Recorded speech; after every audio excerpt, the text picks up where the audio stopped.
নমস্কার। যুক্তি তর্ক সঙ্গে অর্কই আপনাদের স্বাগত।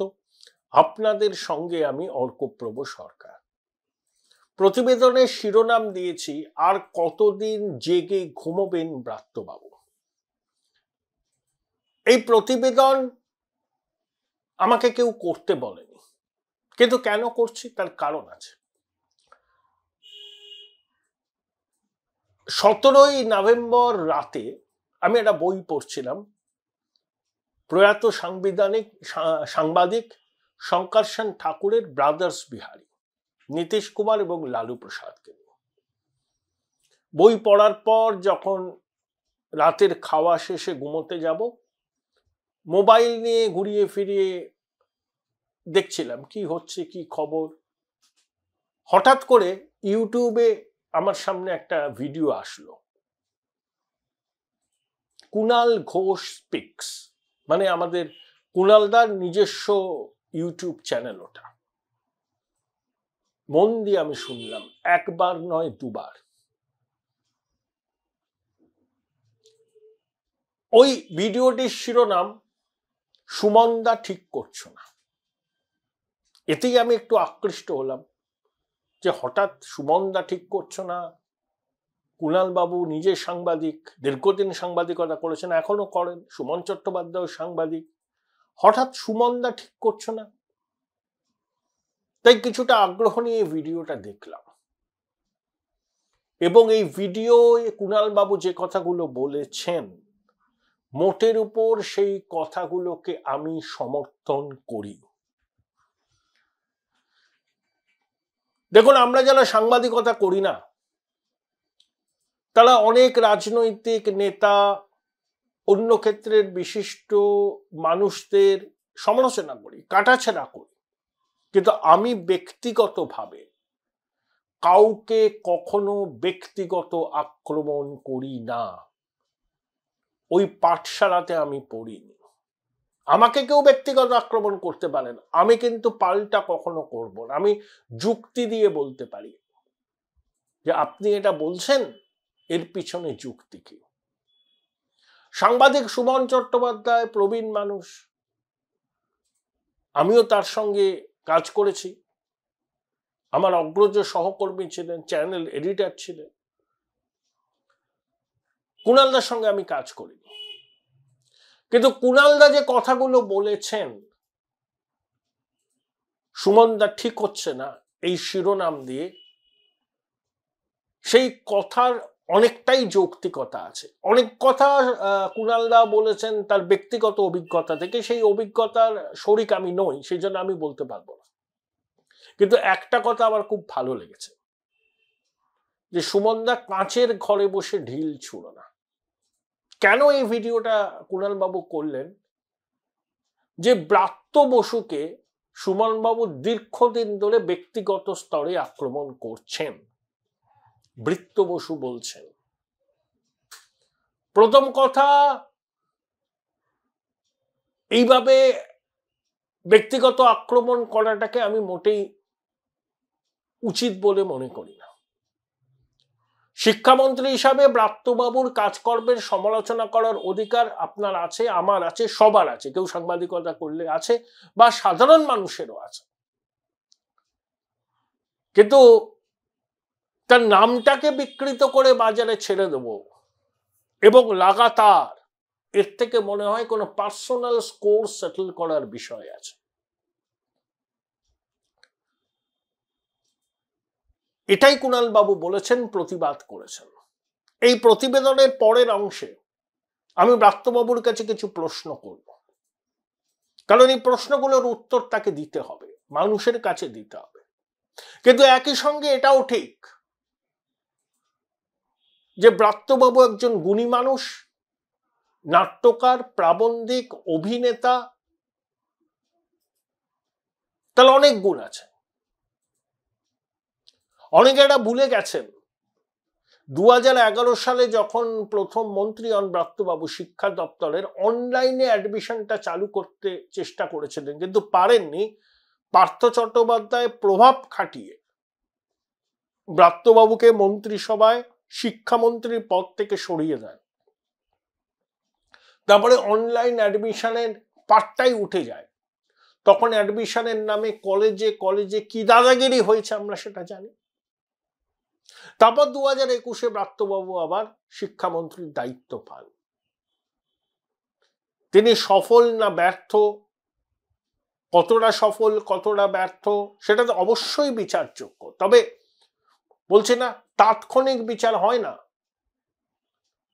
বিচার করতে গেলে, একজনকে মূল্যায়ন করতে গেলে সময় দিতে হয়, সময়ের পলি পড়ে পড়ে পড়ে পড়ে একটা নির্বহ অবস্থান তৈরি হয়, সেখানে বিচার হয়।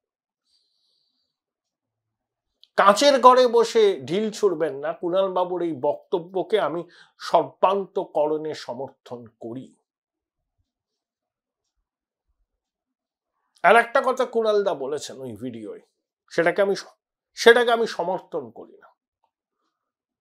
উনি বলেছেন বাংলা সাংবাদিকতার মুকুটহীন রাজা সুমন চট্টোপাধ্যায়, এই কথাটা তিনি বলেছিলেন যখন তিনি ওই এক ফোনে 1 লাখ প্রোগ্রামটা করতেন চ্যানেল 10। আমার ব্যক্তিগত মত, গত 50 বছরে বাংলা সাংবাদিকতার মুকুটহীন রাজা হচ্ছেন একজনই, তার নাম প্রয়াত বরুণ সেনগুপ্ত। একজন সাংবাদিক যে একটা প্রতিষ্ঠান সফলভাবে গড়ে তুলতে পারেন এবং সেই প্রতিষ্ঠান এখনো সগর্বে চলছে, এর থেকে বড় প্রমাণ বোধহয় আর কিছুই হয় না যে বাংলা সাংবাদিকতার সম্রাটকে অন্তত বিগত 50 বছরে মূল্যায়নে আমার মনে হয়। এটা কুণাল বাবুর মূল্যায়নের সঙ্গে আমি সম্পূর্ণ ভিন্ন মত পোষণ করি। কিন্তু তিনি যে বিষয়টা উত্থাপন করেছেন, এই ব্রাত্য বসুকে ভৃত্য বসু বলে লাগাতার সম্বোধন হচ্ছে, সুমন বাবু করছেন, এটার আমিও বিরোধিতা করি। হয়তো এই ভিডিও করতাম না, কারণ ওই ইউটিউব দেখতে দেখতে কুণালদার ওই ভিডিওটা আসলো সামনে, আমার মনে হলো আমারও কিছু বলার প্রয়োজন আছে, সেই জন্যই এই ভিডিওটা করছি। দেখুন, উইঙ্কেল টুইঙ্কেল তো একটা ভালো নাটক ছিল, সাহসী নাটক ছিল। আমার যতদূর মনে আছে, আনন্দবাজার পত্রিকায় সুমন চট্টোপাধ্যায় একটা বড় পোস্টেড লিখে ব্রাত্যবাবুর প্রশংসায় পঞ্চমুখ হয়েছে। তার দপ্তরের কাজকর্ম নিয়ে প্রশ্ন থাকতেই পারে, কিন্তু একজনকে এইভাবে দাগিয়ে দেওয়া, এই ভাষা প্রয়োগ করে দাগিয়ে দেওয়া, সুমন চট্টোপাধ্যায় নিজেকে যেভাবে তুলে ধরেন তার সঙ্গে কিছুতেই খাপ খায় না, এটা আমার ব্যক্তিগত মত। আমি সেই জন্য এই প্রসঙ্গটার অবতারণা করলাম। কেউ আমাকে এই প্রতিবেদন করতে বলেনি, বলছি না, আমি ওই ইউটিউব দেখতে দেখতে ওই ভিডিওটা আমার চোখের সামনে আসলো, তখন আমার মনে হলো যে বিষয়টা নিয়ে দু একটা কথা বলা দরকার। কারণ আমি অনেকদিন ধরেই ভাবছিলাম যে একটা করব। কুণালদা এই সুযোগটা আমাকে করে দিয়েছেন। এবার আসি আজকের শিরোনামটা। আচ্ছা, এসএসসি 31শে ডিসেম্বরের মধ্যে নিয়োগ করতে হবে। আমি ব্রাত্যবাবুর কাছে জানতে চাইছি, সম্ভব? আদৌ সম্ভব? আপনারা রুল ফ্রেম করেছেন, হাইকোর্টের সিঙ্গেল বেঞ্চ, ডিভিশন বেঞ্চ এবং সুপ্রিম কোর্টও বলেছে যে তারা এর মধ্যে ঢুকতে চায় না, এটা তাদের এখতিয়ারের বিষয় নয়। কোনো গ্রস ইররেগুলারিটিস হলে সুপ্রিম কোর্ট বা আদালত অবশ্যই তাতে হস্তক্ষেপ করবে, কিন্তু এরা পরীক্ষার নিয়ম কি হবে সেটা ঠিক করার দায়িত্ব যারা পরীক্ষা নিচ্ছেন তাদের, এক্ষেত্রে এসএসসি। কিন্তু এসএসসি পরীক্ষা নিল 9 বছর বাদে পরীক্ষা হলো। 2016 সালে 22 লক্ষ দিয়েছিল, আর 2025-এ দিল তার 1/4। প্রতি বছর দুবার করে এসএসসি হওয়ার প্রয়োজন হতো তো এক সময়, অন্তত প্রতি বছর একবার করে হওয়া উচিত, কিন্তু 9 বছরে এসএসসি হয়নি। ছাত্রছাত্রীদের এই পরীক্ষার প্রতি বিশ্বাসটা উবে গেছে এবং সুপ্রিম কোর্টও বলেছে যে নানাবিধ দুর্নীতি করে ওই শিক্ষক অশিক্ষককে নিয়োগ করা হচ্ছে, গন্ধ বেরোচ্ছে। এসএসসি পরিকল্পিতভাবে দুর্নীতি চাপা দেওয়ার চেষ্টা করেছিল। নয়নের মণিদের ব্যাকডোর দিয়ে পরীক্ষায় বসানো এইসবে সরকার উদ্যোগে ছিল। সুপ্রিম কোর্ট সরাসরি তিরস্কার করেছে। অ্যাডভোকেট জেনারেলকে সুপ্রিম কোর্ট বলেছিল যে আপনি কি আমাদের রায়টা পড়ে বোঝেননি? একবারে 82 শিক্ষার চর। আচ্ছা, মানুষ তো ঠেকে শেখে। ব্রাত্যবাবু বলুন তো, আপনারা কি জানতেন না আপনারা যে রুলটা ফ্রেম করলেন এই রুলটা ঘিরে জটিলতা তৈরি হবে? ধরুন একজন প্রথমবার পরীক্ষা দিচ্ছেন। Join Indian Institute of Hotel Management now. Right choice, right decision. সে 60-এ 60 পেলেন লিখিত পরীক্ষায়, তার শিক্ষাগত যোগ্যতায় 10-এ 10 পেলেন, হলো 70, কিন্তু কাট অফ মার্ক 77। তাহলে একজন লিখিত পরীক্ষায় পূর্ণমান পেলেন 100-এ 100 বা 60-এ 60, শিক্ষাগত যোগ্যতায় পুরো নাম্বারটা পেলেন, কিন্তু ইন্টারভিউ অ্যাপিয়ার করতে পারলেন না, সুযোগ পেলেন না, কারণ তিনি অভিজ্ঞ নন, তিনি প্রথমবার পরীক্ষা দিচ্ছেন। যারা অভিজ্ঞ বা যোগ্য চাকরিহারা তারা 10 নম্বর বাড়তি পাচ্ছেন। তাহলে সাম্যর বিধান তো প্রথমেই ক্ষুণ্ণ হলো। তাহলে পূর্ণমান পেয়ে, একাডেমিক কোয়ালিফিকেশনে পূর্ণমান পেয়েও কেউ যদি ইন্টারভিউতে ডাক না পায় তার কি দোষ?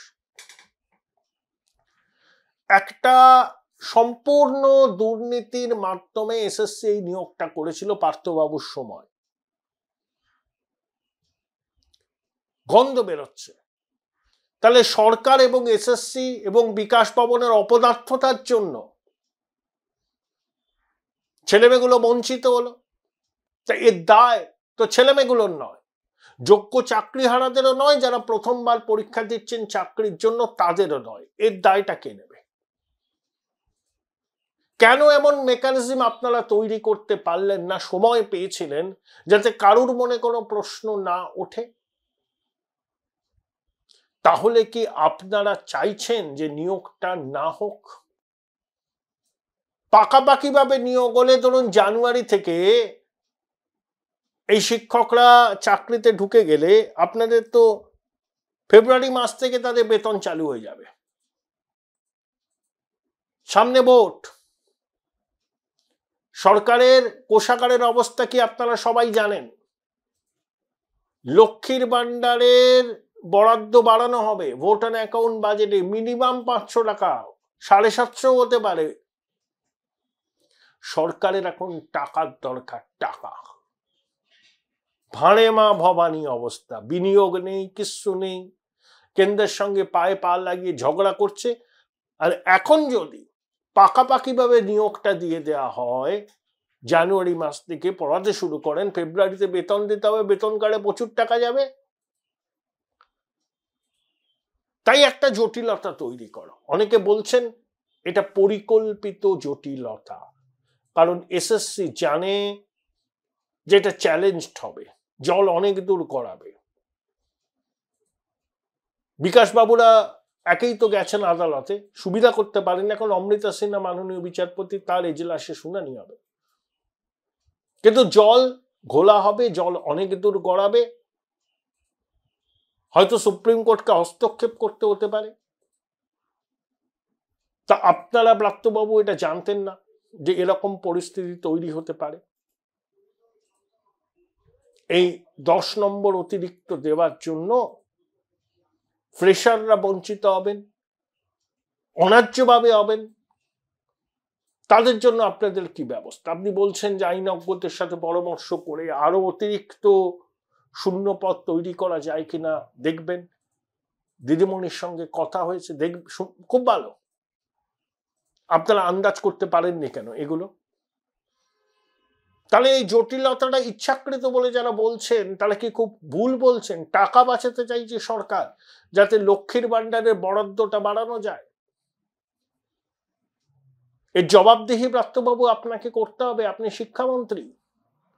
এসএসসি স্বয়ংশাসিত, ওসব আমরা বুঝি, কোনটা কি, কোনটা স্বয়ংশাসিত, কোনটা কি। এ রাজ্যে কোনো প্রতিষ্ঠান স্বয়ংশাসিত নয়, 14 তলার ইচ্ছা অনুযায়ী হয়। আপনি বলতে পারেন এগুলো অপপ্রচার, এগুলো বিজেপির ন্যারেটিভ আপনারা বলছেন, ভুল কথা। বাংলার মানুষই জানেন। ওই হেমবাবুর সেই বিখ্যাত কথাটা মনে পড়ে যায়, একজন কালীপদ একজন খালিপদ, বিধানবাবুর মন্ত্রিসভা নিয়ে। কিন্তু আপনি তো দায় এড়াতে পারেন না। আপনাদের তো plan B, plan C, plan D সব নাকি রেডি আছে। নেতাজি ইন্ডোরে দিদি বলেছিলেন, আপনি ছিলেন।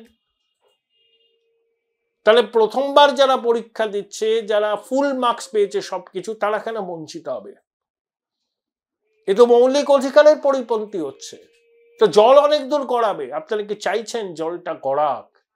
আরো জটিল হোক, আরো জটিল হোক, আরো জটিল হোক, সময় চলে যাক।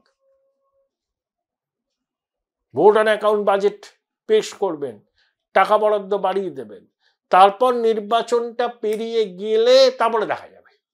আপাতত তো 6 মাসের রিলিফ। এটা আপনাদের সরকারের নীতি। হারবেন যেন সুপ্রিম কোর্টে যান সময় নষ্ট করার জন্য। এই প্রশ্নের উত্তর শিক্ষামন্ত্রী হিসেবে আপনাকে জবাব দিতে হবে। এই জবাব দেওয়ার দায়িত্বটাও আপনার। ক্লারিফাই করতে হবে এবং এই প্রশ্নগুলোর উত্তর নিশ্চয়ই আপনি দেবেন। জটিলতা হবে এটা আপনারা বুঝতে পারেননি। এই রুল যখন ফ্রেম করলেন। 2, ধরুন আপনারা বুঝেছিলেন জটিলতা হবে এবং সেই জটিলতা কাটানোর ফর্মুলাও আপনাদের হাতে আছে। অন্তত সেই ফর্মুলাটা মানুষের সামনে রাখুন। না হলে তো যে অভিযোগগুলো তোলা হচ্ছে সেই অভিযোগগুলোই মান্যতা পাবে। ব্রাত্যবাবু দয়া করে বলবেন কি ভাবছেন আপনি?